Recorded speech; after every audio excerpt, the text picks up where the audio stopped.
state is a state where everything is happening all at once. It's a state of non-dual possibilities. So when you're moving into that space, you are connecting to the higher soul, connection to all things, freedom, sense of boundlessness outside of time and space. So from that place, you can tap into the possibility to heal, to connect to abundance, just the energy of source consciousness, because you're connecting to this higher wavelength in which everything is possible. If you're dealing with any kind of resistance to transformation or to change, you're blocking the quantum jump. In order to open that up, we have to have faith in not only ourselves, but in this process of consciousness coming in. And it's a foolproof method. If we do love ourselves, if we choose to open up and to support new awareness, it's going to come in, left and right, and in different ways. It's really interesting. I've never spoken about this before, but I can honestly say that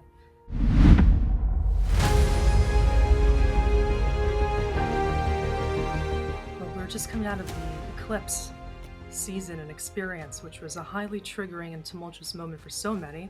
We're actually still feeling the energy moving into this week when this is being recorded. It's April 15th today, and this period is very also illuminating. What it feels like for me personally, actually my current status and what I feel a lot of people are experiencing is quite energetically tumultuous, and that a lot is being revealed. And the way that I would encapsulate this energy is like the shadow of the shadow is currently coming to the surface.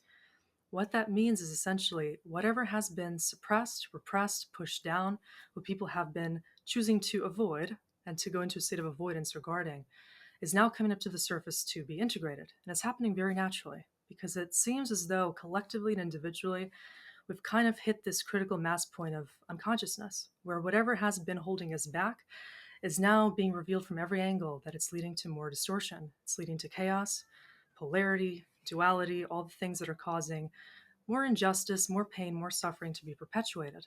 So because we're seeing essentially the reflection of all the unconsciousness, more pain, more triggering, more things going wrong if we're choosing to not understand the root cause of that polarization effect, we're now really seeing the root that lives within our own system.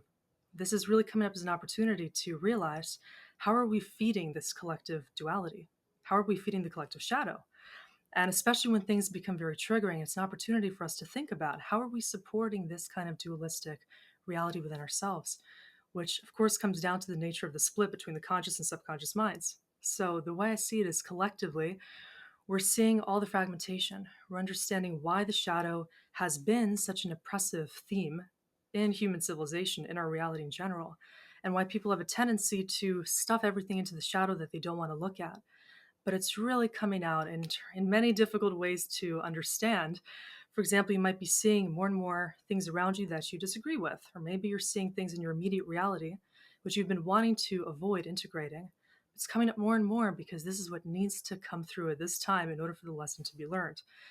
So that seems to be the general theme. A lot of people are going through really deep self-analysis, thinking about really the combination of everything they've been trying to heal and work on from the past that hasn't yet been fully understood, now is coming up to be accepted. And so whatever isn't being accepted is now proving to be the most triggering thing in reality, because it's requiring a state of total surrender and almost the egoless desire to just reach higher awareness, the why of the experience, to understand how can we transcend this cause of suffering, which is as much individual as it is collective. So I'd say this time right now, this shift is really us embarking on a journey of thinking about, how can we be this vessel of consciousness that's going to inspire change in the collective? Because we definitely, by looking around us and understanding all the chaos in the world, we're realizing change is imminent. It's got to happen. And we all need to wake up to our own role as a creator to understand our part in the creation of this change, to not just harbor more resistance to it, but actually realize, how can we start to catalyze the inner unity in order to contribute to the external unity, which will in turn help all of us. Let's talk about some of the inner dimensions that are in there, because we had Matt Kahn on last week, and he was also talking about us going from this 3D to this 5D awareness. And I feel like you spend quite a bit of your time sharing and illuminating the awareness around what, our 5D state of awareness can potentially be, and what that. Can you illuminate what that space is, what the shift that you're referring to, the 3D, maybe describe the 5D and what you actually mean by that? Because I'm sure languaging starts to get a bit weird when you're starting to describe energetic states, but it's probably us just trying to do the best we can with the tools and the technology we've got, right? Yeah. So let's try to tap into it like a feeling, because we need to move into the dimension of feeling to even grasp the higher dimensional reality and that kind of awareness. The 5D state is a state where everything is happening all at once. It's a state of non dual possibility. So all the possibilities that can be collapsed are occurring instantaneously. So to move into that state is almost like to move into the Duroc Sea, or the higher intelligent field of information.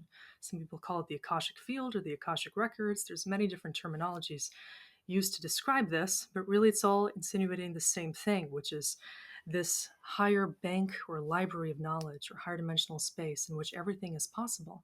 So when you're moving into that space, you are connecting to the higher soul aspect, or what I usually call the higher self.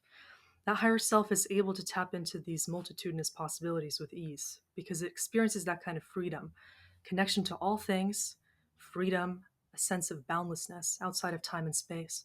So, from that place, you can tap into the possibility to heal, to connect to abundance, just the energy of source consciousness, because you're connecting to this higher wavelength in which everything is possible. And you experience oneness because of that. So, the most difficult thing is for somebody in an ego that's feeling very bound by those ego constructs, either experiencing tremendous pain, suffering, separateness, just needing to identify with the egoic lens alone. It's going to have a very difficult time tapping into this higher field of information. It's very difficult to see how there even is a soul that's capable of thinking and feeling in this kind of a higher dimensional way when you're just peering through the egoic lens. So the challenge we really have as human beings is balancing the two, is breaking out of this dualistic construct that tells you your ego is the only thing that exists, so that you can understand the real nature of your identity, which is something that is completely beyond the earthly realm. So that's really what people refer to when they say, we're here to discover who we really are, or the nature of the true identity, the true self, which is a very difficult thing in theory and in practice to do, because to discover that requires disassociating from all of the illusions, all of the false constructs, all of the labels, all of the identities and associations that you might want to espouse to feel comfortable in the 3D reality.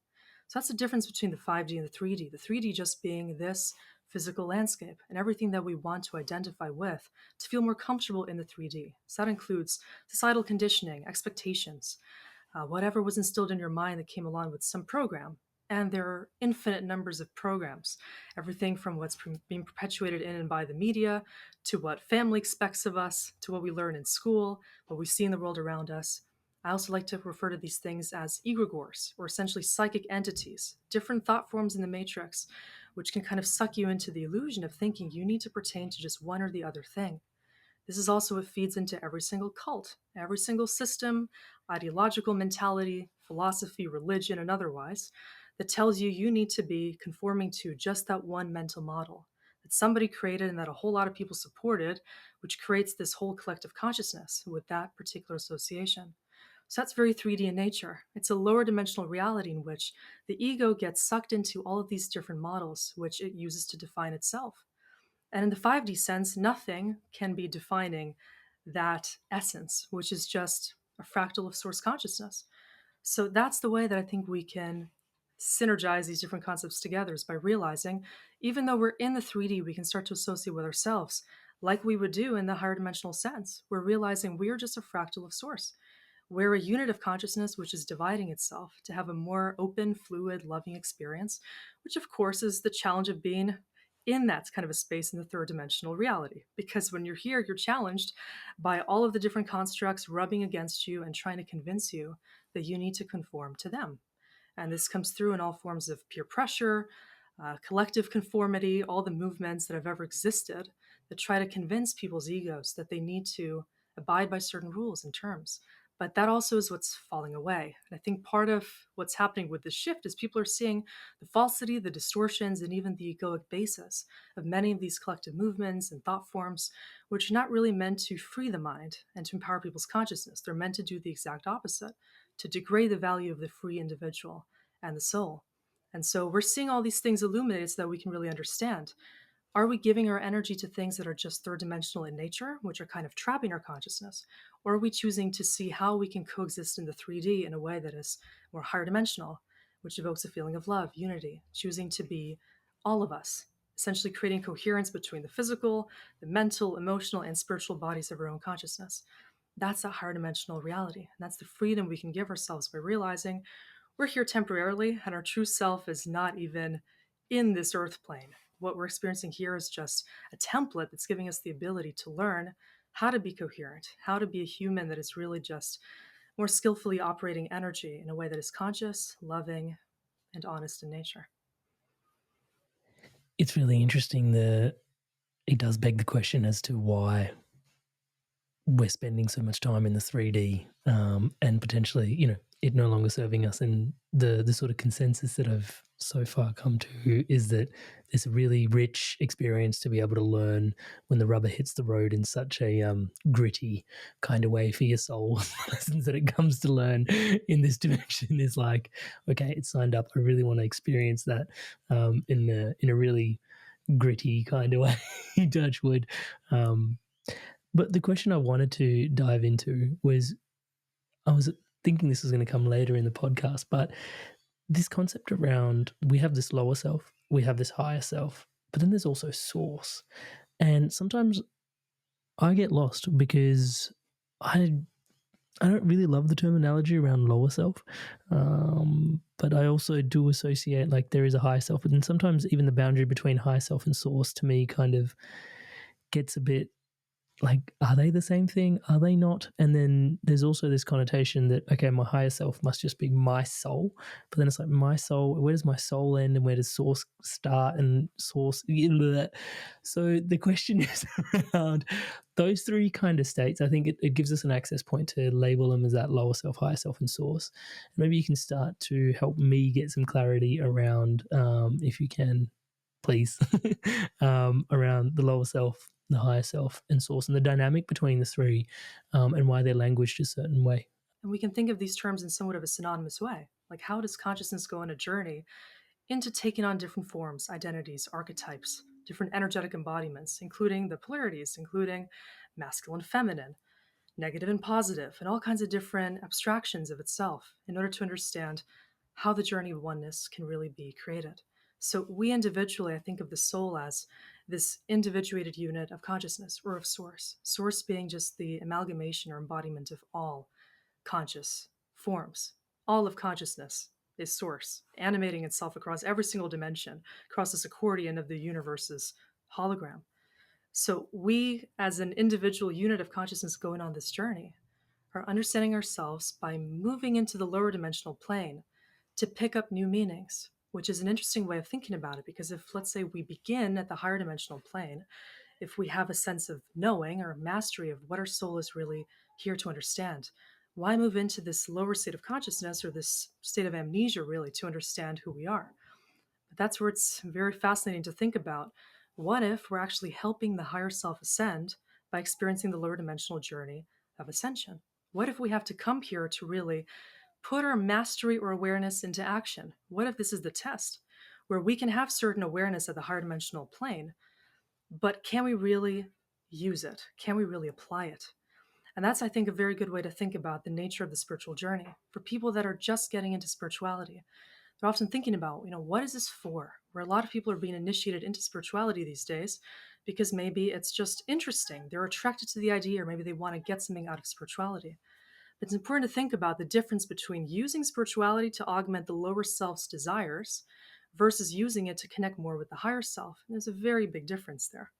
This is really the distinction between using spirituality to fuel the spiritual ego, which is just the 3D illusion of being spiritual, versus actually being spiritual, actually moving into a state of mastery, integration, and higher consciousness. And here's the difference. We can really easily start to pin down the distinguishment here, which is in what is the motive behind the use of spirituality? Is it being used to just fuel the self's desires, to give you a sense of entitlement, to give you an ability to get what you want in a sort of deterministic fashion? Or are you using spirituality to understand how to be both in service to self and to others at the same time? Because that is kind of the non dual relationship that shapes up when we think about ourselves as this non dual vessel of consciousness. And we should also bring up the point that non duality, which is something that's thrown around in the spiritual community these days a lot, which is, of course, an ancient teaching which a lot of spiritual work originates in, is somewhat of a paradox if you really think about the nature of non duality. Because we're in a third dimensional plane, non duality is something we can only imagine, really think about. as maybe the action of integrating everything in existence to achieve that non-dual place of knowledge and awareness. That's what we can think of as the absolute, the infinite one, that space of higher dimensional awareness, which theoretically gives us the ability to synergize with just that concept. But we are an ego, we're an identity, we're a singular I, which is on a journey to get as close to that as possible. But we're still constantly needing to live in duality, to deal with duality, and to integrate duality. And if we choose to push away from that, we end up just isolating ourselves in a spiritual, conceptual reality where we think we're integrating, we think we're enlightened, but in reality, we're not. And so that's what needs to be thought about. Spirituality is a constant art of choosing to integrate more and more. That's the way that I would really define it. It's a state of choosing to take everything in your reality as a part of yourself by taking responsibility for the entirety of the experience. That includes the role you play in your own suffering, that includes the reality around you, it includes both thoughts and feelings, inner sensations, outer experiences, your motives, your thoughts. And ultimately, the test is how coherent can you really be? Not just in the way that you feel by making yourself feel good, by embodying certain spiritual principles, but actually, can you be consistent? Can you be congruent inside and out? Can you actually embody your beliefs to the point that there is no inconsistency between what you think, what you feel, and what you do? Because if there is a difference, then you're still lying to yourself. And then we find ourselves in this kind of a loophole where we choose to fortify and expand our spiritual selves, but only creating more of a difference between our ego and that spiritual self that we want to embody in our reality. And I think this is something that is being really brought to the surface collectively right now. A lot of people are realizing that their spiritual practices or spiritual systems, spiritual communities are not actually embodying that kind of oneness that requires congruency inside and out. And that collective ego is being really shown in this dark light because if it's not integrated, it's still going to lead to more splits, more distortions, where sometimes spiritual people can also maintain falsity and use manipulative tactics. And there's a lot of this Luciferian energy coming through, which is kind of a false light direction, which we need to be very careful about. So, true spirituality is a very kind of high frequency direction, which requires us to maintain integrity, to be honest, to be faithful to ourselves and to other people. So, there's a very deep moral underpinning, which is also brought to the surface here. We need to think about really our value system. And spirituality has to be integrated not just in the way that we treat ourselves, in the way that we, deal with our immediate reality, the things and the people that are important to us, but also in the world at large. So I feel one of the breakthroughs that can happen on a spiritual journey is we experience profound empathy for the entire reality. We realize actually in that fifth dimensional way of looking at the world, we are not separate from anyone or anything, which means when you deal with any situation that provokes pain or you see injustice or you feel someone else is suffering, you start to feel that is part of the collective wound. That's part of your own body of consciousness because you're experiencing it for a reason. This is Mother Earth has like one conscious organism that has different aspects of it which are still crying to be seen, that are still wounded. And it's part of our collective responsibility to think about how can we address those woundings. Only by feeling that pain can we actually acknowledge the need for it to be addressed. And so part of what's happening spiritually, which is actually fragmenting right now, an interesting new tendency that I'm seeing is that there are people in spirituality that are not choosing to address that kind of suffering, that are not feeling others' pain, that are numb to the reality that also needs to be integrated. Because if they were to go there, they would also realize what in them is wounded, what in them is not allowing them to even experience empathy, emotional truth, and deep integration. So, really, this is not an easy journey. Everything needs to be integrated, including the shadow aspects and everything that's painful to really take as part of you.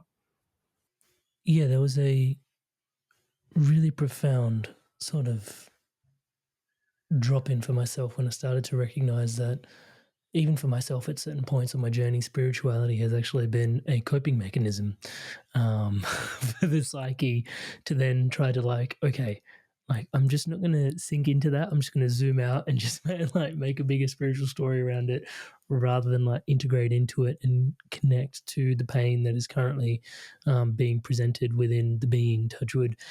And there's integration is one of the intentions we set actually for today's podcast. It's quite profound to feel into. I love to sort of tune in and just say, hey, if I had to rebrand spirituality, which who are you, Amrit, that gets to rebrand spirituality? But nonetheless, if I had a magic brush, I would just paint it with the word unity, and just be like, hey, let's just focus on unity, because spirituality does seem to have so much baggage laden into the term as well. And like you said, it can be a bit convoluted in terms of the path that we're walking and how we're getting there. And there are so many. It's interesting because everybody's entitled to their own path as well, and there are so many people on such beautiful paths. And I know you're a big, similar to myself, like this omnism, where it's like, yeah, all roads lead to Rome, but you got to pick a path, right? But then there's also these challenges with, yeah, like you said, so many spirituality coming to the fore at the moment as this, well, back to the nature of what we were discussing before. And I thought it was really interesting how you described it. The shadow of the shadow is presenting itself. I heard someone else say recently that now's the time where the light is here to help the shadow save itself from itself, which is this really interesting contemplation to approach. And from there to sort of look at, okay, there is, and this is where I start to get lost. And I was hoping to be able to articulate this question. I think we're here now, which is, even as certain things are disintegrated and disintegrating, yet everything is an expression of source. We're having this experience in order to facilitate greater levels of integration, hopefully, and yet things are disintegrating at the same time. And this comes to that sort of point where it's like everything is whole and one as it is, and yet there are so many places for healing to occur amongst the integration in every level, within the being, within the collective as we see it. Those seem to be quite polar and very difficult for my humble little mind to reconcile. And I know it's a massive question, but I felt called to ask it today. So, what's the question? How do we move into integration and healing in a more non-polar way? Well, the question being more, yes, basically, at its heart, but then also just speaking to the confusing state of the fact that, spirituality is all about unity, and yet we are consistently so fragmented, and in so many ways, even certain spiritual paths are leading us to greater fragmentation, unfortunately. And yet spirituality is unity, and we are stepping into a more spiritual time, and yet there seems to be so much more fragmentation present, but then also recognizing that everything's always perfect, so there is more fragmentation happening. I wonder why it's happening. Yeah, great point. It's also part of the lesson that's shaping up. The more confusion, the more of an opportunity we all have to learn trust, to learn personal alignment, to stop outsourcing our own power, our own connection to source, and our own consciousness. Because many people want to find these shortcuts. That's what's becoming increasingly difficult to do, because the more paths that emerge, and ideologies and beliefs and spiritual systems and healing tools, the more people feel like, where do I even begin? What do I use? How do I know who to trust? Do I trust everybody or do I trust nobody? And so that begins a whole conundrum of confusion, which is, should I even start to embark on a spiritual journey? And what does that entail? And the dangers that a lot of people get into this already not trusting themselves. And so what happens then is they might become subservient to some system or to a myriad of different models and people that are also unaware or only pointing to one scope of truth, their own truth, something that is fueled by their desire to be seen in their own way. So I ultimately always tell people, it's worth noting, what's compelling you to even make these decisions? Do you know why you're choosing or attracting or aligning with one thing, person, or system over the other? Very often, this is done unconsciously. That's the first thing that we need to understand. What is the reasoning behind the decisions that we make? Why might we be aligned with one teacher over another, or one version of the truth over the other? Because very often there's a bias even in that. Even when we think we're choosing to integrate, just like you said, we have an initial desire to choose what is convenient, what feels like it's easy for us to assimilate or might support us in the easiest way, whatever is convenient or that even fuels the ego at times. So I feel this spiritual journey is an initiation. And healing specifically, initially, most people have a desire to approach healing just in a way that remedies their pain. As simple as that. And that's a loophole in and of itself, because if people are thinking about the fastest way to alleviate their suffering, they're going to be thinking about some escape route. That's already the inclination of the egoic mind, to think about, how do I come out of this pain? How do I take that magic pill in whatever form that it arises? It could be a chiropractor, it could be an energy healer, could be a meditation retreat, could be somebody that promises you the quick fix. And typically, just in that, there's already an aspect of self that's revoking its own power, because the desire to integrate has to be something very organic, comes from deeply within the self, that knowing that you can find a way to unify from within. So, the most sacred, simple, and non dual kind of a healing approach that we can tap into is just simply to understand how to come back to coherence, how to come back to the 0 point state in your own field of awareness, to think about going back in time, regressing into the state in which you are your own soul. That might be the beginning of your life, might be thinking about yourself as the higher self form, could be thinking about a version of you which doesn't yet exist, but that embodies that kind of non dual state in practice, meaning that you're choosing to unify, just like you said. That means coming into a state of alignment where you are truthful, you are genuine, you're aware of yourself, and you're choosing to actually live in a state of purpose. Because ultimately, that evokes our purpose and our mission, just the feeling of being content within yourself and understanding the innate qualities that give you purpose and meaning in life. If healing is done in such a way that people are just thinking about removing their pain or ridding themselves of suffering, they don't necessarily think about what it means to be whole. There's a very big difference there too, because trying to take out the things, the distortions or the pain points, without addressing the underlying root of the lack of wholeness or the fragmentation, doesn't lead you to that true origin point of why you manifested this in the first place. So what I often encourage people to do is to think about everything you manifested as the root cause of the healing is a very important manifestation. It's not a mistake. No disease, no illness, no pain point, accident, or catastrophe in life is just a punishment from the universe. And many people go into this thinking, maybe Source, God, the universe is punishing them for just existing. And they're in denial of their own purpose. They don't want to recognize their true self. They don't want to think about the ability to integrate and to unify from within, because they still want to harbor resentment, blame, or resistance towards someone in their reality. Could be a family member, could be the collective as a whole, some individual that made them lose faith in themselves as this source, as a source of consciousness, as a fractal of God. And it's usually in that awakening when somebody realizes they need to deprogram the aspect of self that stopped believing in themselves, rather than choosing to resist that or think about everything as being unjust in the reality that's been painful in nature. We do manifest pain for an important reason. And when we realize that why, we can free ourselves and we don't need to suffer. But that's the most triggering aspect of the journey, because healing is not necessarily a fun thing. It could be an almost instantaneous process of quantum jumping into a higher reality, this higher timeline. But to do that, we have to take a very bold action and radical decision to face ourselves completely, to stop harboring this kind of resentment, anger, blame, guilt, or oppositional energy. Actually, think about our responsibility to unify, to recognize that we have been creating our reality all along, and understand how can we choose better? How can we choose to learn how to forgive, to be more aware, to be more loving, to treat ourselves better, and to be of service to the self and to others at the same time? And then we can figure out how to heal in a way that's sustainable, that isn't just removing the pain point, but actually figuring out why it existed, how we can transmute that emotion to create a whole new reality. So it's definitely a journey, and sometimes that occurs in stages for people, sometimes it's more of a breakthrough. But in any case, it's something that's requiring total honesty, total awareness, and no cutting corners, which is just typically what the ego wants us to do. You mentioned choice there, because one of my questions was going to be, how do we actually open ourselves up and activate greater and greater levels of coherence for those that are tuning in? Is choice at the heart of it, or can you expand if there's more? Yeah, choice is absolutely the central aspect of all of this, because choice connects to this energy of the free will. And the free will is something that is higher dimensional in nature.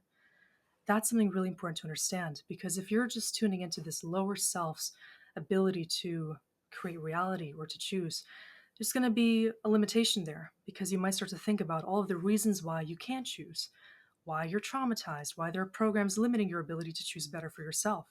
Hence, all that resentment, oppositional energy comes in, because you're thinking about all of the past obstacles that prevent your current self from even being happy.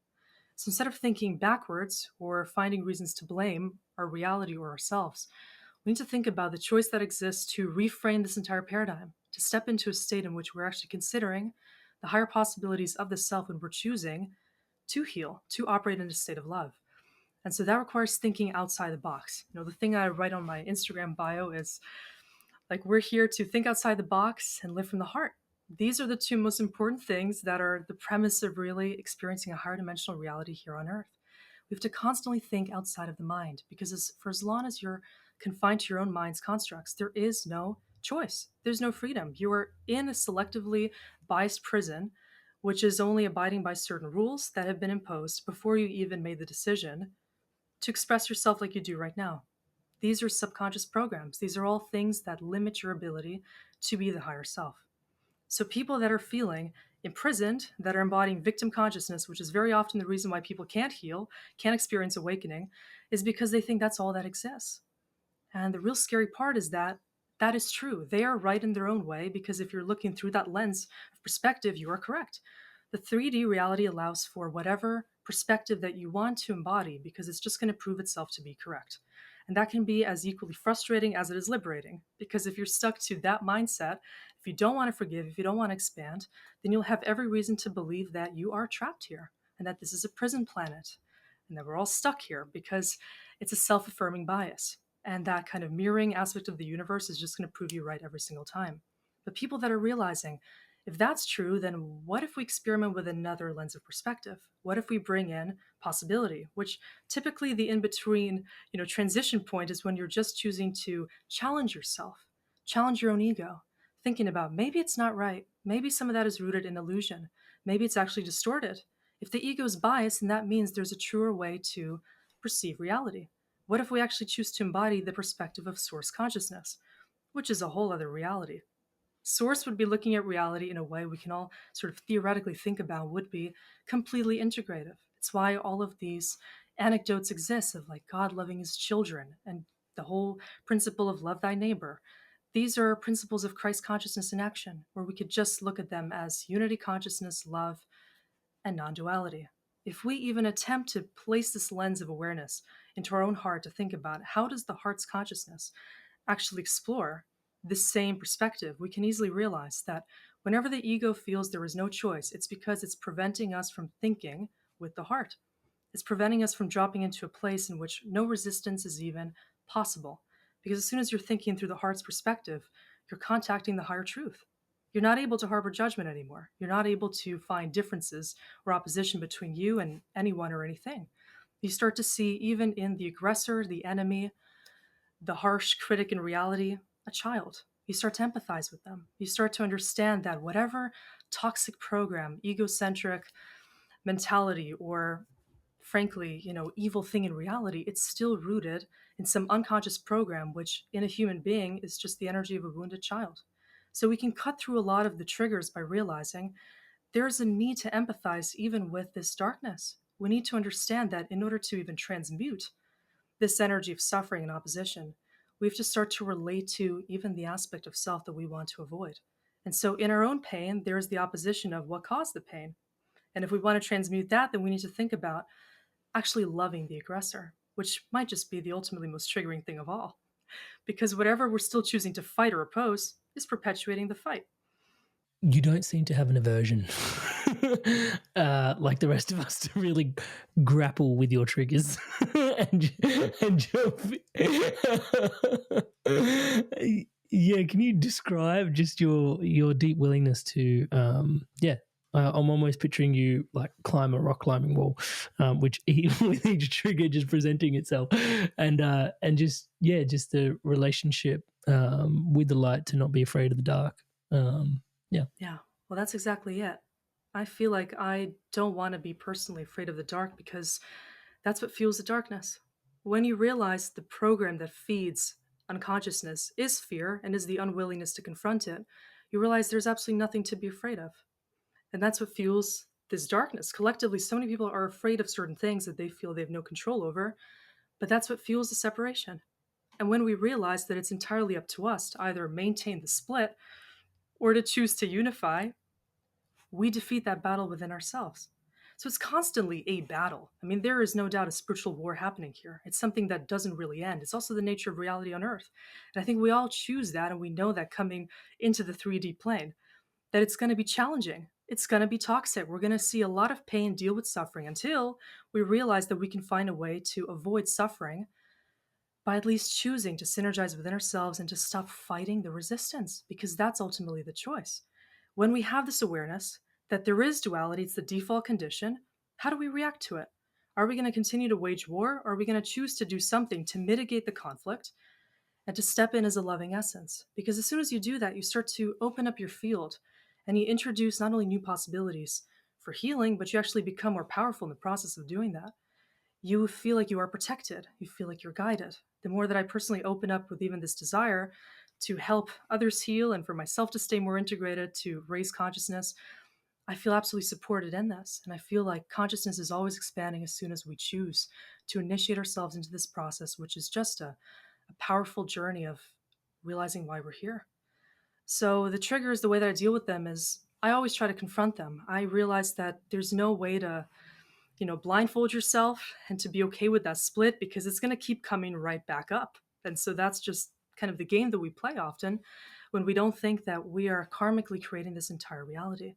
If we're choosing to suppress anything, sooner or later, it's going to come right back up through some health issue, through something that we manifest that just reminds us of our own subconscious biases and all the blind spots we don't want to factor in. And so I think the main thing that we can do for anybody that's trying to go through this with strength, with a desire to integrate more fully, is to first think about how can you take all of you as a part of yourself and stop denying any aspect of the self. That means any feeling, any emotional reality, any core quality, any desire, things that are very important to you and that need to be expressed, simply need to be expressed.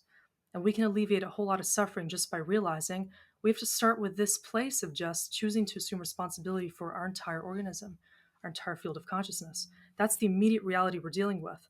If we can't deal with that, we certainly can't be there for the world and can't contribute to any collective shift. Because what we're going through right now is this energy of everybody kind of choosing to see certain things, the selective bias going on.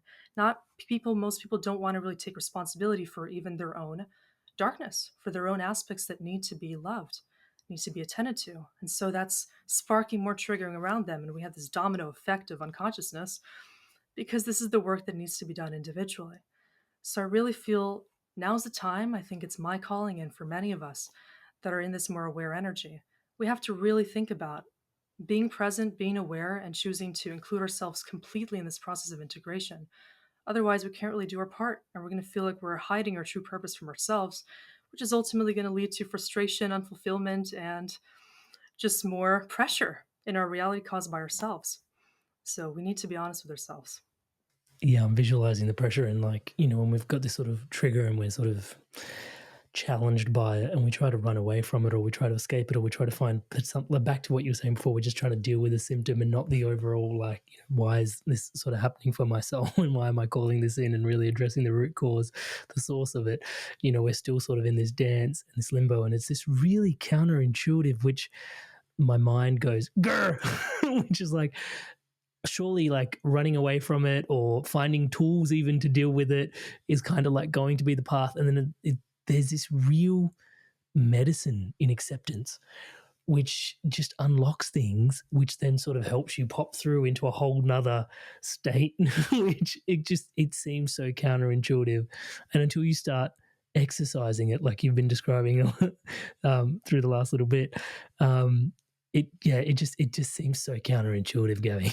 Like it's like, okay, now just accept it, be with it, sit with it, and watch it transform. And it's like, oh, surely not. Like, this has presented itself. I've got to do something with it. I've got to, like, yeah. And I guess the work that you're describing also is, I'm sure that it's like a grain of sand that builds upon itself in the hourglass, and that causes the shift and the transformation to occur.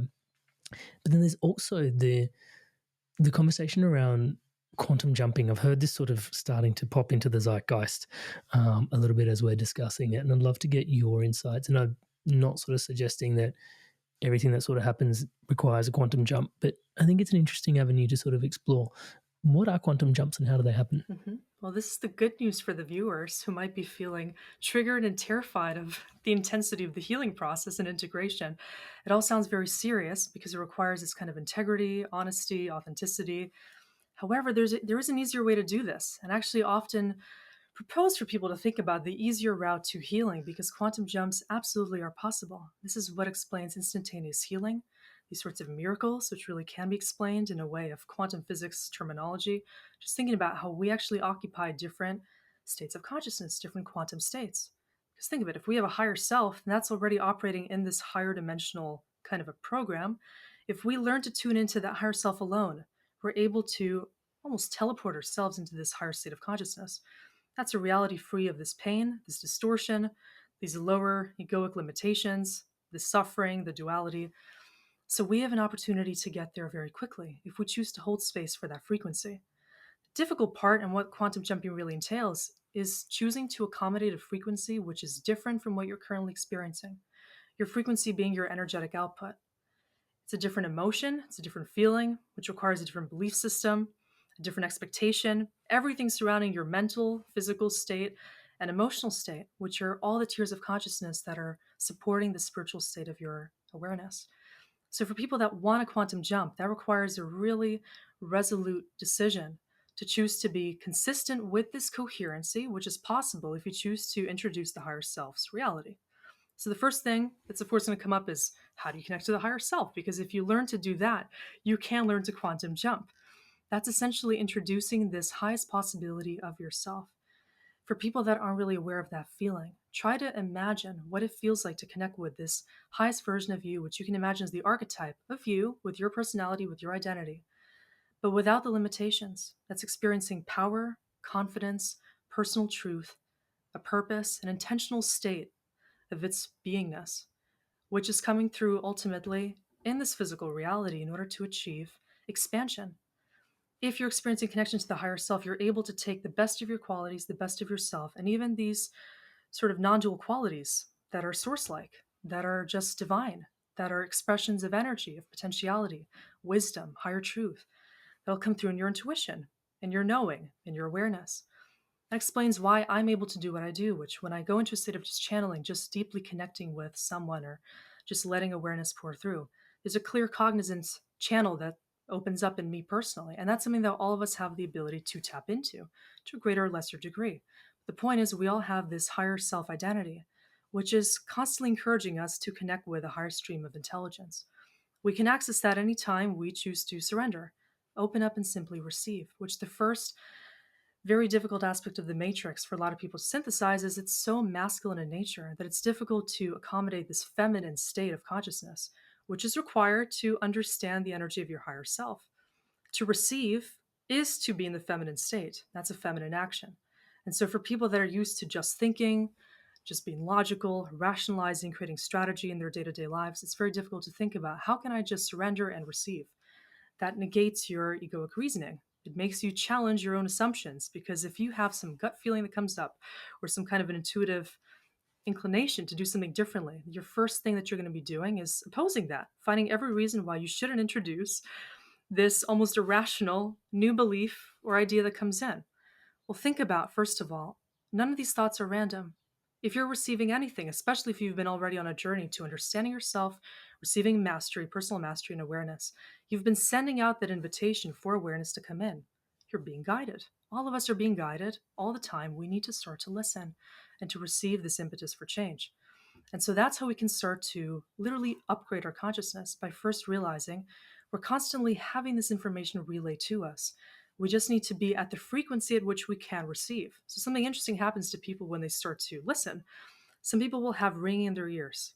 They'll start to literally have like this higher frequency transmission come in. Very often I hear this. People are thinking maybe it's tinnitus, like it's a condition, but then realizing, no, this is different. It happens sporadically. There's no medical reason for this. It's simply a sign that you are tuning into this higher frequency or like a higher octave of your own consciousness, which is giving you information that you need to start to physically, viscerally let in. And if your brain is intercepting that, then you're not going to be able to actually feel the nature of that awareness. So if you want to go through a quantum jump, you first need to be okay with holding a higher frequency. You need to realize that what you're currently dealing with is probably some degree of doubt, skepticism. Maybe you're cynical about the whole thing. Maybe you can't imagine receiving anything that will allow you to transmute these lower density energies. But it's possible. So the first thing to also think about is if you're dealing with any kind of resistance to transformation or to change, you're blocking the quantum jump. This is the most counterintuitive yet obvious thing that comes through. A lot of people, they want to change, but then when you hear them talk about introducing that change, they're like, no, it's impossible, or maybe they just don't think that they deserve better, or they think that everything has to be difficult, or there's a struggle. So I always encourage people to think about what is their underlying expectation about change itself. Because from my perspective and from a higher dimensional perspective, change is everything. Change is the default. Everything's in flux. It's the only constant in life. It's change. And so if you want to be open to quantum jumping, to essentially spontaneously shifting into higher states of consciousness, you need to realize that change is that default. It's the golden ticket to realizing your higher self, realizing that is always present, and you've been the one obstructing your ability to actually instantaneously move into these higher states of consciousness. And so to quantum jump, you then need to identify what is the new state you want to hold. What is that new program going to include? Because ultimately, this is about integrating a new program into your field and keeping it there, not entertaining it as a one-time thought, not manifesting something in your reality that you want to have change, but becoming the vessel of consciousness that can manifest and become that change because you're living on a new frequency.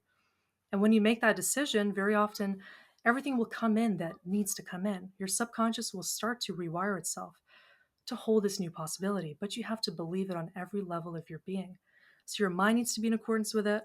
Your emotional state needs to be ready for that change. You physically need to be open and submitting to this higher frequency reality.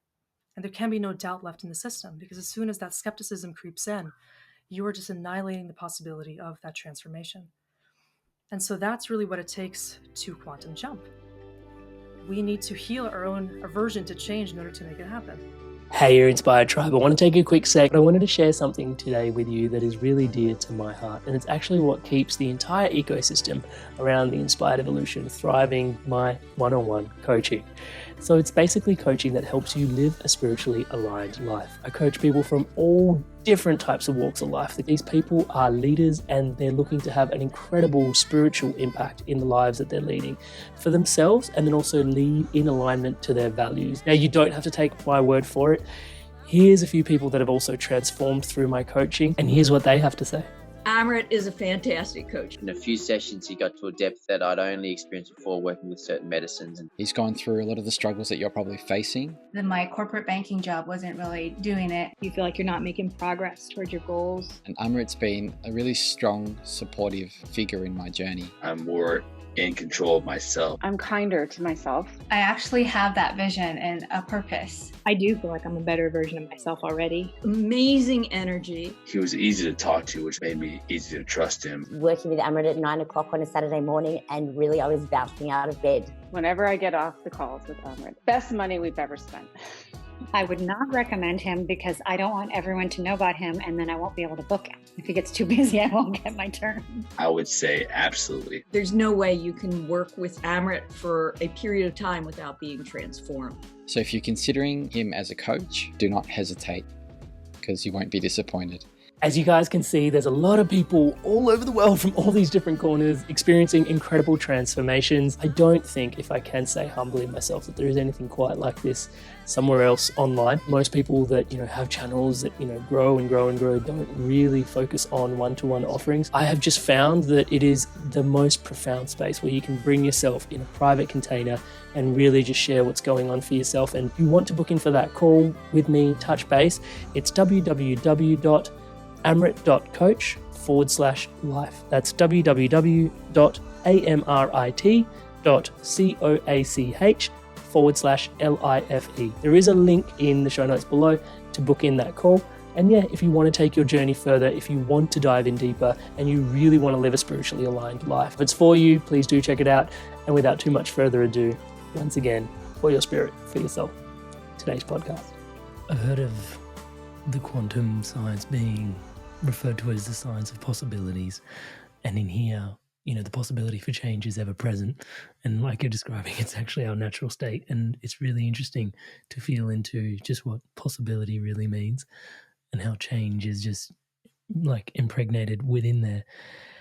At this particular juncture in the conversation, it reveals itself actually that there is space for sacred desire, and that there is a sacred desire potentially to evolve, to shift, to change. Because I think even the word desire has, even as it's come out of my mouth, I can feel all the gluttonous versions of desire sort of trying to creep into the conversation. And yet there is, like you've been describing, this real pure, like there is a purity in a particular type of desire, which is the desire of the higher self to evolve, to transform. And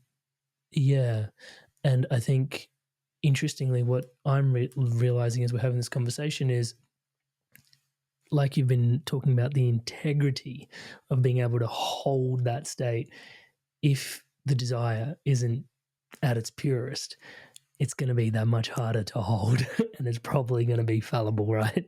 It's a great point. I think you've probably read a few minds in the collective by saying that. I think what you also explained is why some people find it impossible to manifest the things that aren't really meant for them. A lot of people go into this thinking, they want to espouse this new spiritual reality to get a certain thing, but if it's not meant for them, if it's not actually in alignment with them, the desire will prove to be futile. You might manifest it and still be unhappy, or you might just be unable to manifest something that isn't really meant for you. So that speaks to the nature of desire and how the lower self's desires can often conflict with the higher self's desires. So we have to think about the nature of why we want what we want. And very often people don't even understand that. So let's just start there for everybody watching to think about, why do you actually desire the things that you desire? If you're looking for some transformation, what is the origin of that? And you can think about it coming from potentially a fear. The way you can read into this energy is if it's actually coming from a desire to push away from something that you don't want. For example, if you've been feeling a need to escape a certain situation, a certain reality, perhaps a past version of you, or maybe somebody once didn't believe in you, somebody rejected you, or you're dealing with a need to prove something to other people, then you're probably going to be desiring something that is still completely inauthentic in nature. Even if you badly want that, what you're dealing with is actually hyper avoidance of your true self and real rejection of your truth. Because that's still masking the need to integrate and to discover who you really are, not what other people want of you. And that's a huge trigger for a lot of people, because they may still be living, even in the spiritual la la land, in a version of themselves that is trying to escape the need to become real. Because if there is this need to attract more layers or build layers atop the self, to feel a sense of comfort or fulfillment, meanwhile there's still layers obstructing that true self, you can't really figure it out. So the desire needs to be something that feels ultimately unconditional. It has to feel loving. And to me, the thing that really feels most integrative is if you can be both loving to yourself and others at the same time, then you can support that unconditional state of love. What else can we say is, higher than that for a human being to be both in service to themselves in this divine way and to the collective? That's a 2-in-1 kind of a recipe. So I think we need to think about even changing the definition of desires, because there are, of course, these lower frequency desires that are supported by lust, greed, just things that fortify the ego. And it's easy to feel into the nature of those things because there's always a craving for more. You'll never have enough if you're just choosing to be fueled by these lower level desires. They are all completely lower frequency in nature. They're all for a quest. Exactly. They're a quest to support the self and to fill an inner void. Higher self desires are completely unconditional. They're source-like. It's like the desire of God to expand itself in every possible way. There's no limit to that. There's no conditional basis to that. It's simply more expansion, more freedom, more love, more unity, more knowledge and awareness. And so if those are our desires, we're going to have a beautiful ride in life, just manifesting more opportunities to expand, to discover ourselves, and to ultimately love. But we first need to bypass all of the egoic hooks that are binding us to the lower self, incapable of actually attaining these higher states. I want to segue into intuition. And there's a whole podcast that probably should have happened prior to this podcast about you coming through on your journey and how you're like embodying so much for healing and transformation. And I speak to that from a place of, oftentimes I've found when I'm tuning into someone teaching, sharing, it's great when I can feel, oh, yep, I'm downloading something intellectually, and that this will then formulate wisdom on my path as I continue down my path, and things will unlock, having had that sort of light bulb sort of flick on in my head. However, when you're sharing conversations around oneness and non-dual awareness, it's a bit more slippery because it seems like you've embodied it, and then I'm coming along on the journey with you as you're doing your sharings. It's like, oh wow, like it's a little, it's so there's a whole conversation to be had because you're not the oldest tool in the tool shed. Well, I guess in this 3D incarnation at the moment, but potentially identifying as an old soul is a whole conversation. Maybe that is the segue into this conversation. But anyway, that was a whole podcast that should have happened prior to this podcast, but we just started diving straight into insight, just because there is so much rich opportunity here for us to be able to bask in that today. So one of the things I wanted to bask in was to, unpack a little bit around intuition, because, and I'm going to come at it from, you were in the 8th grade when you were starting to have a conversation around, I think you wrote, there's an invisible figure that stands by people, guiding them to make better decisions. Like, you're in the 8th grade as you're writing that. And recently I'm going to also tap into what you referred to as knowing. And I'm really excited to have this conversation because, well, maybe you can correct me if at this point I veer into something that doesn't align to your worldview. I do believe in intuition, but I also believe knowing is something that's slightly different and deeper. And I wanted to sort of open up this rabbit hole, but I did want you to speak to intuition. Now I'm asking like 10 questions in one, but let me just sort of set the context and let's see where we go from there.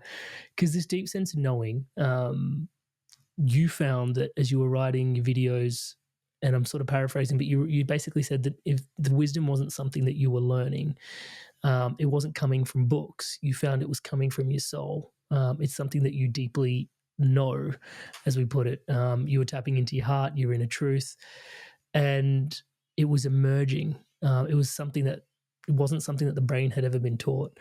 And in fact, you found that the brain probably doesn't have the capacity to process such information, but the deep inner knowing is actually the truth. And this was the bit where I just, like, I lit up like a Christmas tree. If you really lean into it, the knowing is God expressing itself through you, through your inner state of feeling.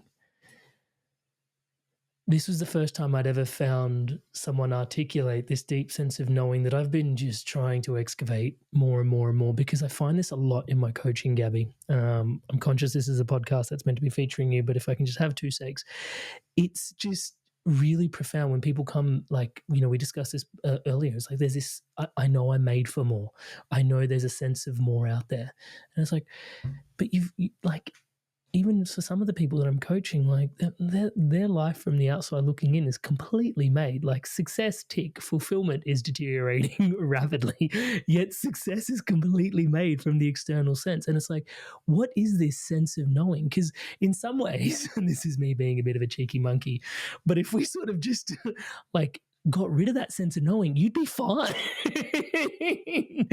because you've #made it, but then when you look at it, there is this real deep inner visceral knowing which just knows that this isn't it, and so it goes, wow, like what is the source of that knowing? And I think intuition is an amazing communication tool from your higher self, your lower self. Maybe you can help articulate further what intuition is, but then also speak to knowing, because it seems to be this infinitely deep well source of inspiration, guidance. I don't even know how to articulate it. Right, right. Without knowing, we're just an avatar. We're not really a soul. And intuition is the vehicle to transpire the awareness. It's given to us so that we can connect these dots. so that we can experience this kind of coherence between the lower dimensional and the higher dimensional planes. So in my case, it just came through a desire to integrate and to understand, why the heck does it exist? It's something that can be denied, but the thing is, as soon as you start to deny it, you're already creating that fragmentation. And the question is, when do we start creating the fragmentation? Because that's when you'll figure out when you decided to split in your reality, when you decided to become the false self. It's the age, or it's the moment at which you decided to not embody your own knowing, because we all have it. Some of us lose it, some of us choose to disregard it. And when we do that, I think we're really disrespecting our souls. We're choosing to alienate ourselves from the higher self and from that higher dimensional reality by choosing to trap ourselves in a limited self. And that's really the nature of why knowing goes away, why we can't connect to our intuition. And it's a mystery for a lot of people, but in reality, it comes down to, when did you decide it wasn't worth incorporating your knowing into your reality? Because as beneficial as it can be, and from our perspective, it's a beautiful thing. It's what allows for these higher truths to transpire, for us to understand our meaning, to have so many hints in our reality to help us orient ourselves with the best possible choice and actually discover right from wrong in our personal field. But for many people, that knowing is a dangerous thing because it threatens their ego. It redefines their sense of self. If they were to give themselves to the knowing, they would need to completely reformulate their identity.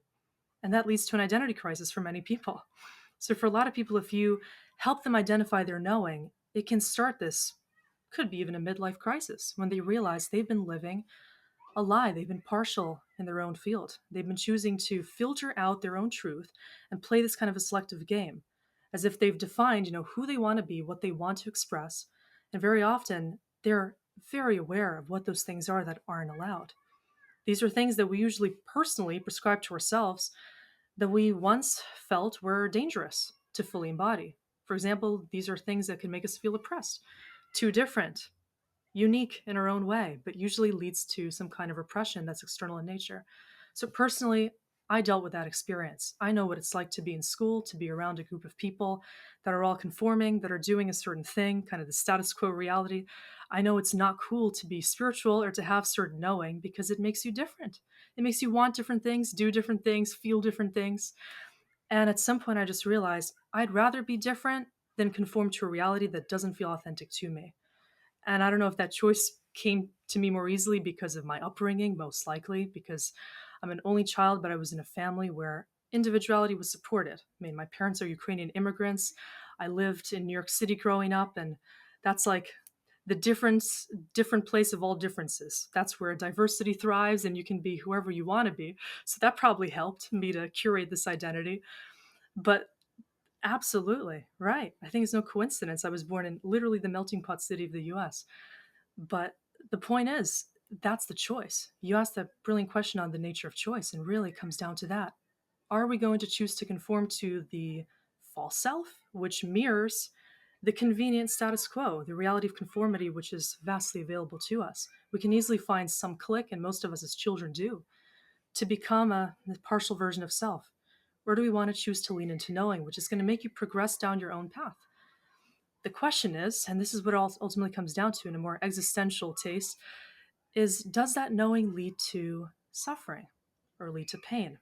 And this is where it gets a little bit darker for some spiritualists, right? Some people are realizing the more you know, the more awareness you have, the more difficult it is to live and to coexist with people that are unconscious.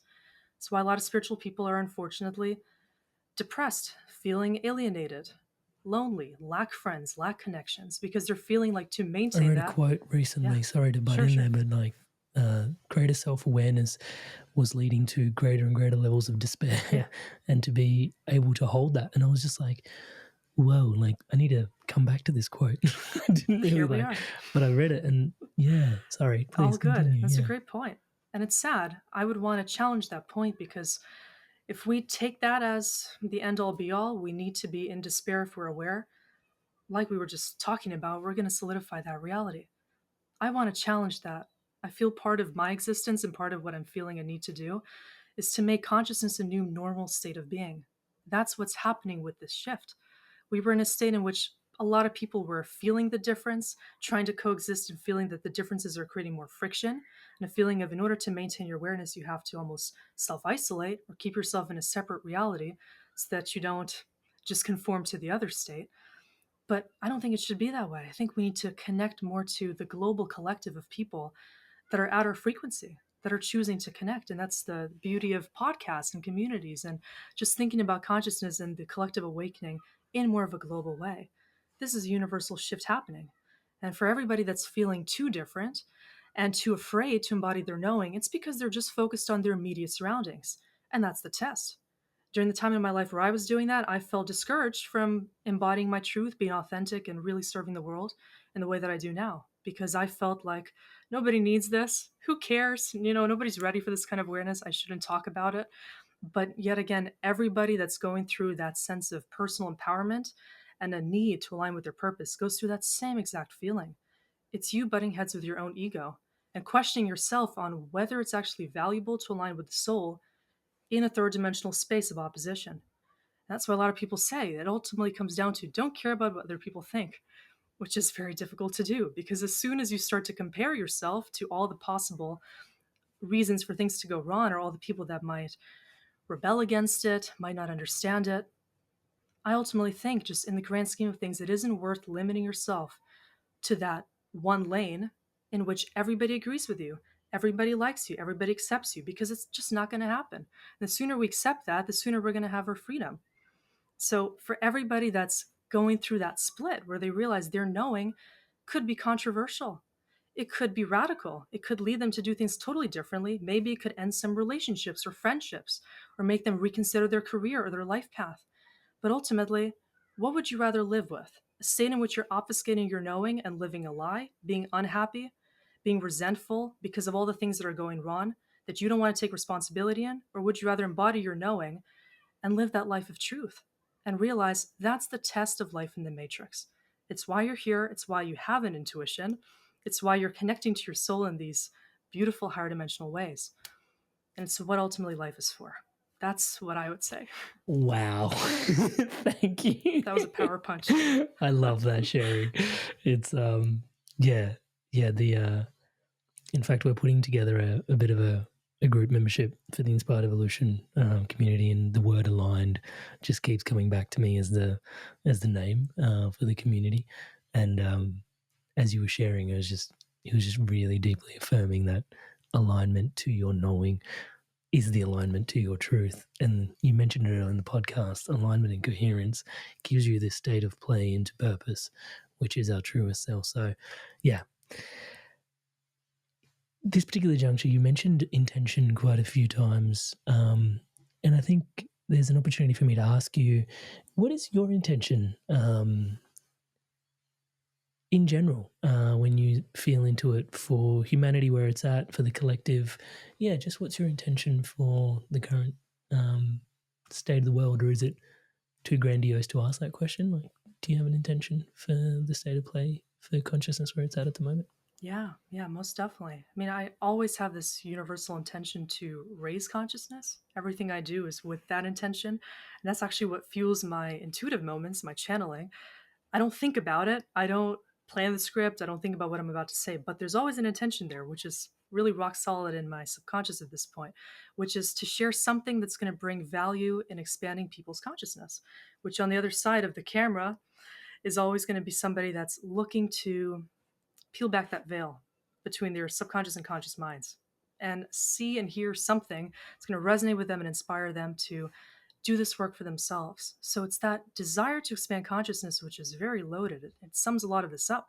We have to want to expand consciousness to even be on this journey of expansion and to achieve change and to choose to empower ourselves, to empower other people, and to do whatever it means individually to actually be this change maker, to be more conscious. And to be conscious is everything. I mean, it's such an all-inclusive term in terms of how present are you? How aware are you of yourself?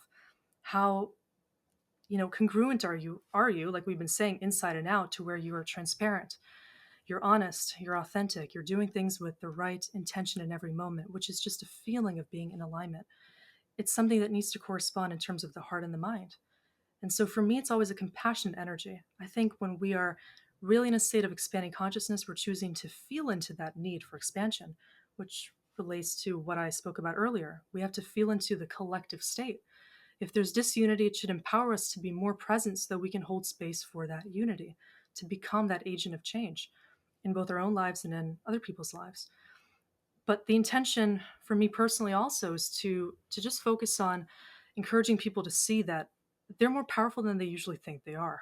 And very often we're still trying to maybe get an answer from somebody else, which often even the people that I work with that come to me, they're often asking me for answers. And I like to shut that down pretty quickly in the conversation, because in that loss of power is the loss of realization of how to connect to your own consciousness. And that's where this magic is found. It's in realizing that if you master your connection to the higher self, to your own soul, you can start to literally upgrade your awareness and be taught along the way. And that's something I wanted to speak to earlier to answer your question about knowing and intuition in my personal journey. It's really interesting. I've never spoken about this before, but I can honestly say that I have felt like I've been taught by my own higher self, and it's what's causing me to be upgraded over time. I don't have a personal mentor. I have not read even many spiritual or self-help books. So this is completely uncanny. Probably some of you haven't heard many people share. But whenever I set that intention to receive more and open up to my own higher self, I'm realizing there's so much that wants to come in to inspire me to step in my power, to receive more, to feel more, to share more, that's really the only motivation that I need. And that will connect me then with the right sources all around me, which I'm inspired by so many different people. And there's just instant flow at that point. The flow state never really ends, and you don't need to look for inspiration because you're constantly in flow. And that's the beautiful space to be in. So that's what I realized when I started writing those articles. First, I thought, I don't know where this is coming from. I don't believe it. I should stop doing it. People are going to think it's strange. Then I started posting online, on Facebook, just doing postings in different quotes. I realized through the response that people are actually interested. So I thought, okay, why not? I'll do a little bit more. Then I started to talk about it. My confidence was not very high. I didn't really know what I was doing. I did it anyway. And I got to the point where sometimes my mouth can't shut because there's so much flow coming in that I realize I just need to keep letting myself be in this flow, let it pour out. And that refines the flow. And I've realized I become more of a channel, more of an instrument, the more that I quite literally allow it to happen. And that seems to be a universal thing. It's certainly not just me going through this kind of experience. Anybody that opens up to support their process of evolution will be receiving more and more. It's going to clarify this journey. You're going to realize you are already extremely intelligent, extremely wise. You just need to trust yourself to even be going through this kind of process of downloading from the higher self what it takes to support the honest archetype, the archetype of the higher self in physical form. And if we can even think in those terms, we can understand the right intentions will come with time. The ultimate intention is just to be that soul in physical form. So I certainly intend for humanity, for more and more people to wake up to this ability to not be this ego dancing through unconsciousness in an unconscious way, but to try to be their higher self in physical form and to see where that takes them and to allow this alignment to keep unfolding in natural ways. Because that's what it's going to take to change reality and to go through these times of change in the most organic way possible. Because a lot of people are going through it. And once again, because you felt different as you were going, and starting to own that knowing. And it can be quite interesting because the word different can also, at surface level, fly in the face of what we were discussing before about unity. And I guess this sort of comes back to, I think, to what you were saying earlier about love and fear. Is that the root way to discern whether your knowing is integrative for you and really bringing you more wholeness, even though it may be flying in the face of conformity? And I'll just sort of add in, I had this real awareness in the middle of the podcast today, as you were sharing that earlier, was around how, tribalism and, our survival has been so dependent on the tribe and tribal dynamics up until this point, but then also that we are evolving due to the nature of the world, just how interconnected the world is now, that, that old, and that might be some of the stuff that's sort of dying in this particular time, because we are evolving into this more networked, synergistic, honor your individuated self that is the most truest you, to be able to maximize what is basically the expression of, consciousness as it is, and that survival mechanism is dying. But that to sort of argue just the discernment between, because there'll be certain people that go, oh, there might be a knowing that, feels integrative, but there might be one that sort of feels a bit more I don't know, how do they discern? How do they trust it that little bit more? Because it may initially feel like, oh, am I being too different? And then I feel like I'm not being unity. Does that make sense? Yeah, I think I should mention something when you said tribal. Brought up another interesting point regarding fear-based knowing. When it exists, it can often relate to a subservience to a program that came before you. So something completely impersonal that you inherited, which I usually term generational karma or some program, which is quite literally like a foreign program, like an entity that lives within your field, encourages you to know what you know and do what you do and live in a state of a falsified self where you don't even realize why you're doing what you're doing, why you're limited by what you're limited by. You're just kind of living on autopilot. And it's usually very fear based, scarce, and distorted thinking, which keeps you in suffering. So, whenever there's this kind of dense karmic energy that's surrounding the energy of transformation, when you're thinking about what needs to change, and something comes to mind which seemingly can't even be transmuted because it feels archaic. It feels like your parents maybe went through it, your grandparents, maybe half the lineage went through it. It could be something that feels like a very collectivist program that's telling you in order to survive, you need to maintain this status quo reality reflected in your own identity. It could be a blockage surrounding abundance, surrounding possibility, or expression of the true self. It could be a blockage of feminine energy. Maybe you feel you need to be too masculine, too rigid, too linear in your thinking and strategic nature and reality to surrender. And so there could be something living in one's field which tells them you have to know this certain thing, which is a certain subconscious basis, telling you you've got to conform to that or else you're going to die. And it's very primitive in nature. It really comes down to the adoption of a certain program that came out of fear and of real pain, where somebody could be ancestors thinking that they need to fight in order to survive in reality. And it could be something we inherit without even realizing there's another way. So the first thing to think about is what do you think you know is the only way to be that might not be serving you? And think about, is that really true? Because it could be something you're still playing out of a necessity. But if you think about, laying a new template in your reality, that might start to fall away because you realize there is no imminent threat. Nothing's going to happen if you abolish this degrading kind of an inner thought process telling you that you can't surrender, you can't assume a higher dimensional possibility. Because ultimately, the time we're living in now, it's challenging even these archaic programs of the past. It's allowing us to think about if we want to experience this new earth consciousness, what are we willing to do to make that happen? Are we willing to rip off these generational chains of unconsciousness and support a new reality so that our children or future generations can experience the birth of this higher consciousness through us, through our ability to actually live in love and to bring unity without needing to perpetuate the trauma and this karma? So that's also the choice. So the knowing that comes from that, it also begs the question, what do we don't know that we don't know?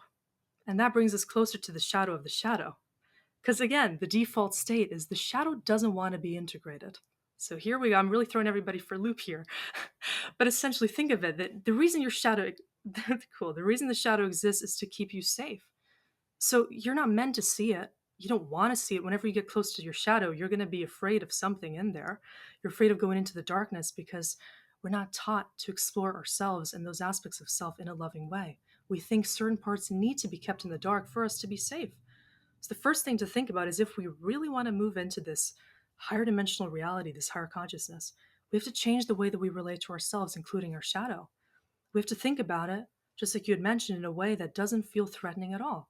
We can illuminate the darkness but feel in control of that process, realizing that we come into it with a more conscious perspective, which changes the game.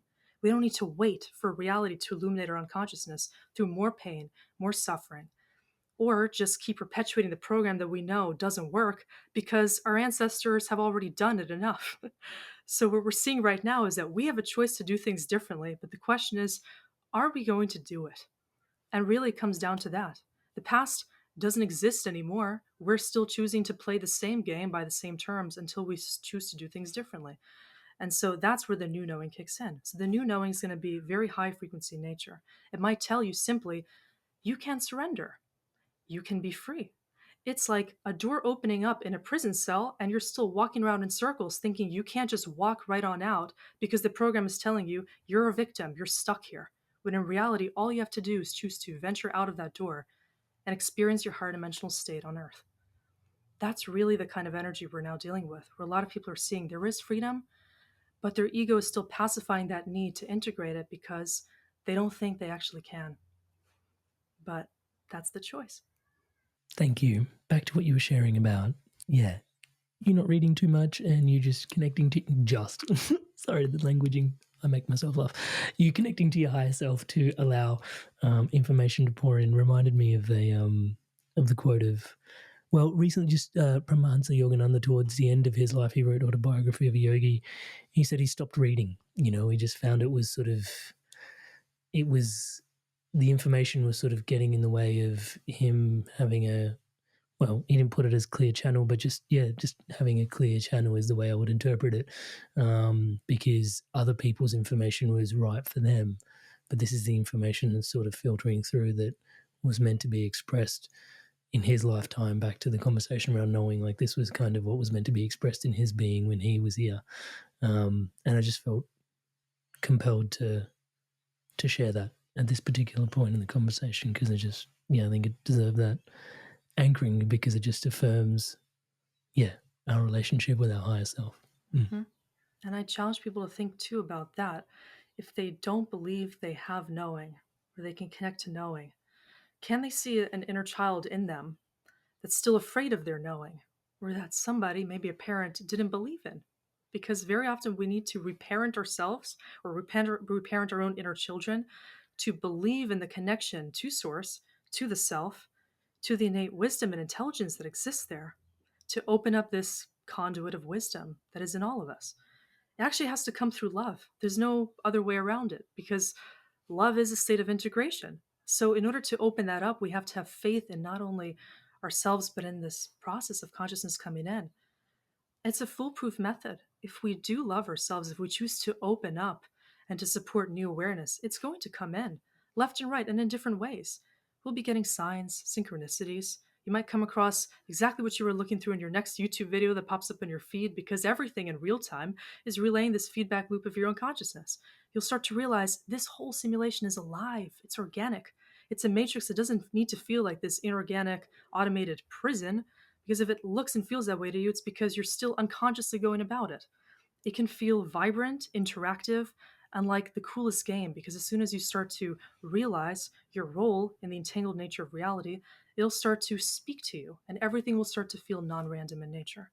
So that's also how I encourage people to lean into their knowing, is just know that everything will be communicating a higher truth to you if you choose to open up to that, to see that everything is already speaking to you.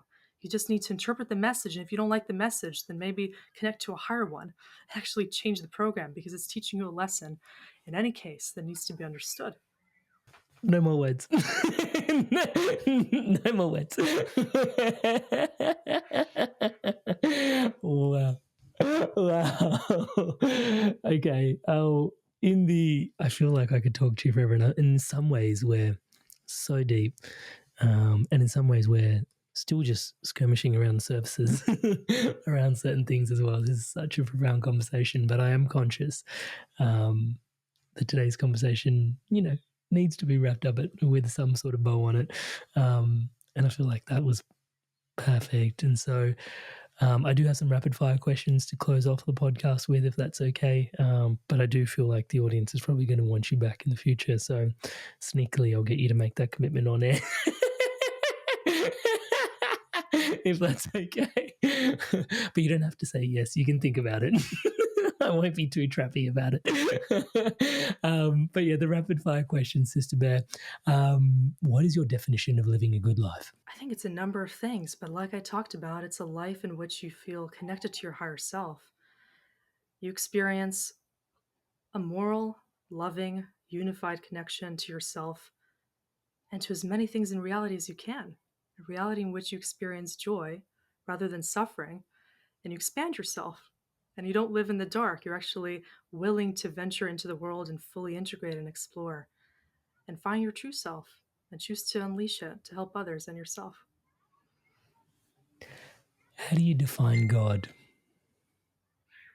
Definitely as source consciousness, as the creator, as the amalgamation of everything happening and being animated in the universe. and also as every constituent.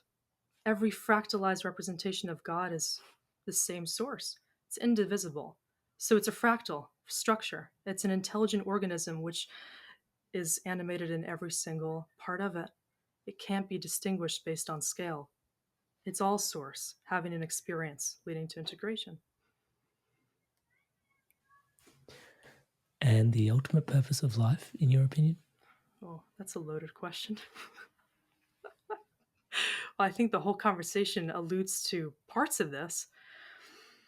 Really, I think we need to pursue life looking for meaning in general. It's hard to find one meaning because life is paradoxical.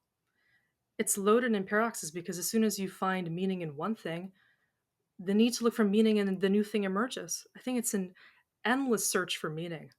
And so I think maybe the higher meaning is to just learn to be okay with that, need to constantly integrate and to come to deeper awareness, to understand all of life is intentional.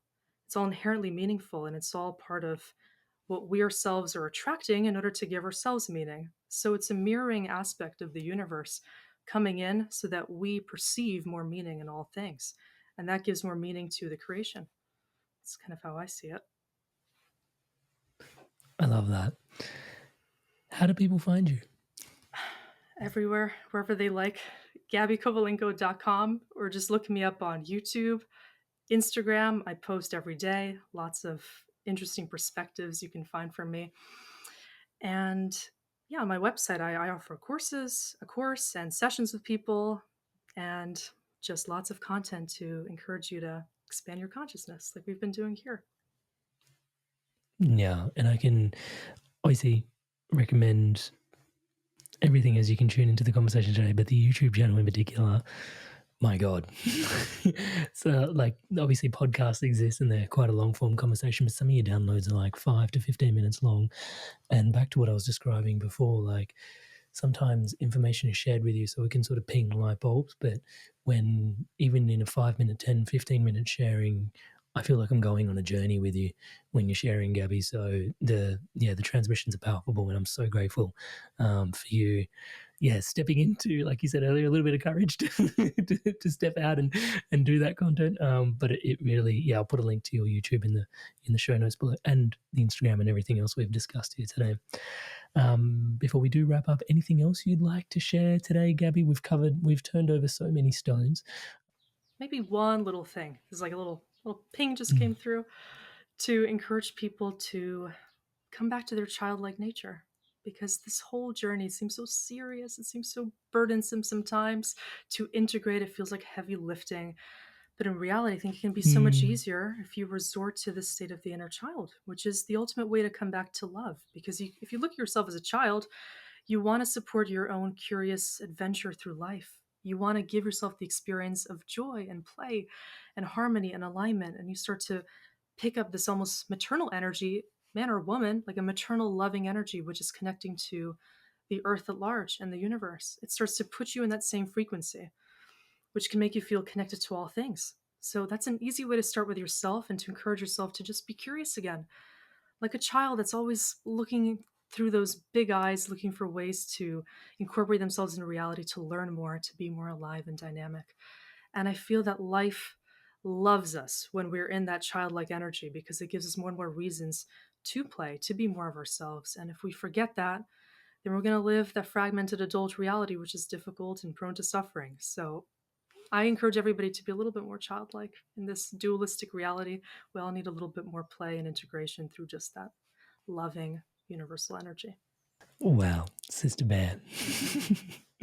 Thank you so much for all the light you've shared today, all the encouragement towards courage, and just all the little but deep and yet seismic reminders and shifts that you've encouraged through this conversation. And it'd be so easy to thank you for today's conversation, and I'm trying to, and yet it's not lost on me that, it's, your lifetime's work that sort of builds us into this conversation here, and potentially you're quite an old soul, so maybe a couple of lifetimes worth of work on which shoulders we get to stand in this conversation here today.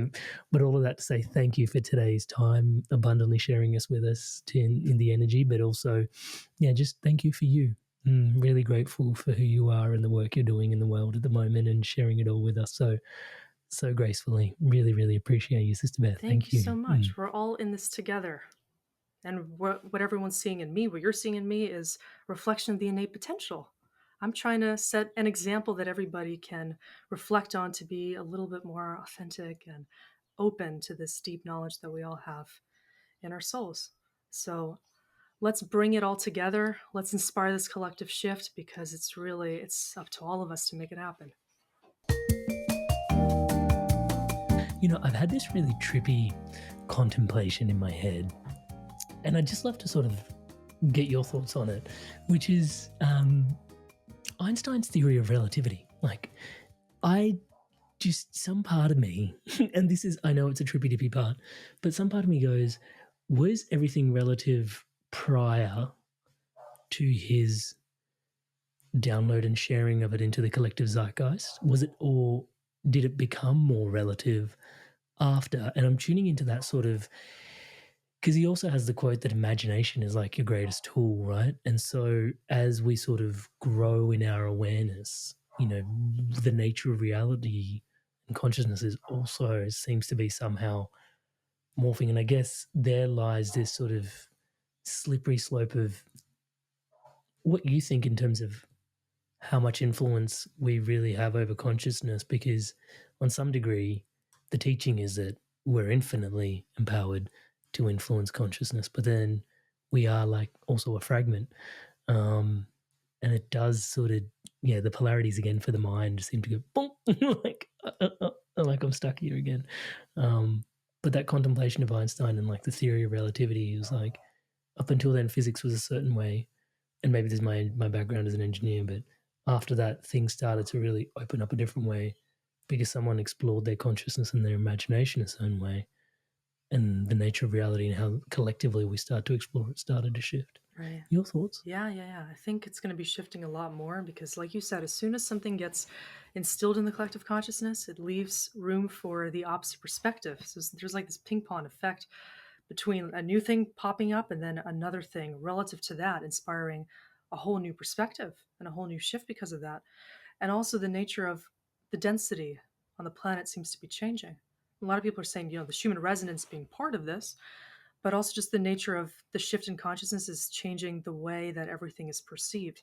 I actually did a post today on my Instagram talking about time, how time perception is so trippy and also relative to our own state of consciousness. For example, we experience time dilation on like a psychedelic trip, or maybe time compression when we're just having fun in life, right? And time goes by really quickly. But there's something weird happening. Well, I'm a parent now, and yeah. Sorry, I was just going to say one of the things they say is like the days are long, but the years are shorter, and it feels so true. Like it's like time, like my life before becoming a parent and after, day and night. But sorry, I interrupted. Yeah, no, great point. It's exactly about that. Some people are saying there's this weird effect, and I wrote about it on my post today. In a monastery, basically what happened, these monks are used to doing a prayer. Sometimes for like a holy day, there's a tradition that they read a prayer. They start at some hour in the night and they go throughout the night. They typically finish the prayer before the crack of dawn, so it's still night. Now they finish reading the prayer, it's already light outside. They have not changed the prayer or how they're reading it. It's like, it's the time perception is changing. There's something trippy. A lot of people are saying they can't squeeze in the same amount of work they usually do in a day now. So it's like it's completely due to subjective perception. Another weird thing I'm hearing, you've seen the stuff with CERN, I'm guessing, right? Like the experimentation done during the eclipse, which is a whole conspiracy theory rabbit hole. But some people are saying every time they play with the interdimensional possibilities, well, there's something that they're testing clearly. Some people say they're trying to open portals, but the point is Mandela effects tend to pop up around the time of experimentation. It's so trippy, that whole, now that's like, weird. multiple realities and right? The Mandela effect. I like how you quiet yourself. I still, like, my mind's still forbidden? just kind of like no, my mind still just, my mind goes, certain people think a particular peanut butter jar says one thing and other people think another thing. I remember the other Skippy too. Or like, GIFs, or what fuck? is it? Yeah, I mean, stuff changes. GIF and Jiffy, right? And it's just like, what is going on? And it does blow my mind a little bit, because I used to listen to a few different teachers, and they would describe, like, they would say that the new world would exist on top of the old world. And I never used to really understand that. And then when I start tuning into the Mandela effect, it starts to sort of coalesce somewhat, but it also seems to, like, I haven't been able to integrate that into my awareness, to be honest, totally, because it's like, whoa, there's potentially multiple timelines existing at the same time, but we're all inhabiting Earth. Like, I just imagine there would be separate Earths if that was happening, but somehow it's all happening in the one Earth. And it's like, whoa, like, why would you do that? Why would you breed the confusion? And then it's like, maybe to pop people through. I don't know. Yeah. Anyway, so many different rabbit holes open up in my mind. It's fascinating. I think that's effect. probably what's shifting. That, like, I think heightened consciousness is like a higher frame rate of consciousness, is the way I look at it. So you can perceive things that maybe people in, like, the lower state of consciousness can't perceive, because new things become accessible to you. So maybe you respond to certain things differently. Or, I mean, the theories are crazy, like you're saying. I mean, maybe at some point, some things will change so much, it'll be like, I don't know, certain things just disappear from our reality. Is it just our reality? Maybe they never existed on some timeline because we've shifted into a new timeline. Right? It's completely tricky. The frame rate conversation is really interesting as well, because my son's got this, he's 2.5, and he's got this little fidget spinner. I don't know if you've seen those things where you hold the middle and it goes brrr. And my wife was like, see how it all just feels like one now? That's physics. And I started, because I'm an engineer, so I started explaining what was going on with, like, the visual frame rate that we have. And it was like, if we could visualize things faster, like a cat wouldn't see this as one long thing. It'd actually see the different wheels still spinning at this particular frame rate.